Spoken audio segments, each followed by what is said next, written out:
Kamusta po si Presidente? Yes, okay naman siya. Nagkita kami ni former President Rodrigo Duterte sa loob. Nandoon pa rin siya sa loob ng hospital. So, hindi pa siguro siya all clear.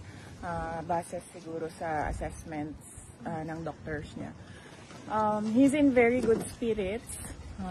Meron siyang, tinanong ko siya kung kamusta yung pagkain. Sabi niya meron namang rice.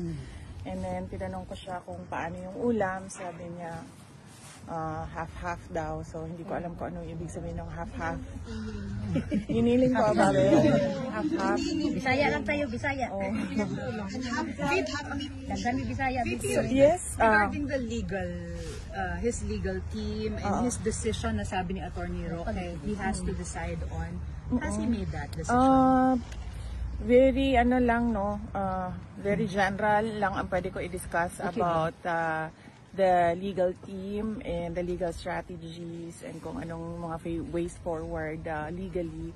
Unang-una, his team is headed by Attorney Nicholas Kaufman, and then meron pa akong mga kakausapin ng mga lawyers, no. Meron pang darating na isang abogado. I-interview ko siya para sumali sa team.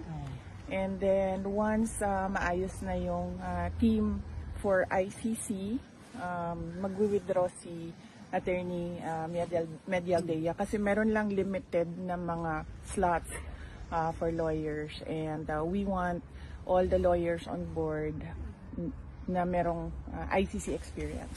So, ma'am, ibig sabihin po ay pinili po ng ni Pangulong Duterte na legal aid.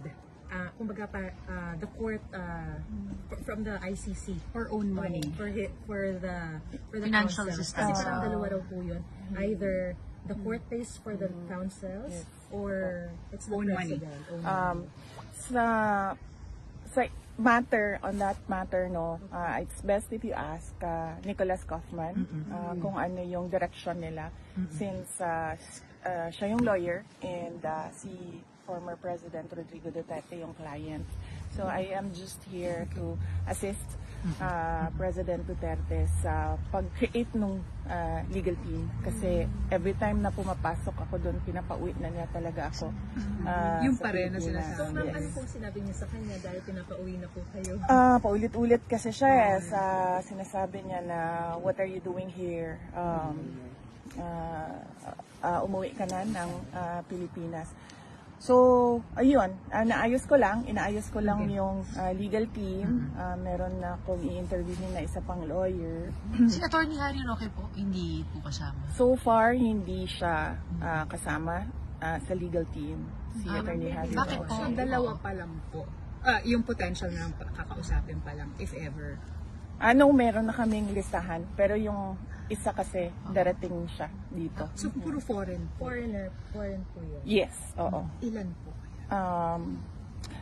Kung ilan, you may have to ask Attorney Kaufman.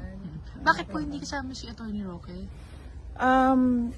Well, because hindi pa kasi na-establish kung ano yung basis ng pag-stay niya dito sa Netherlands. And we don't want complications ba.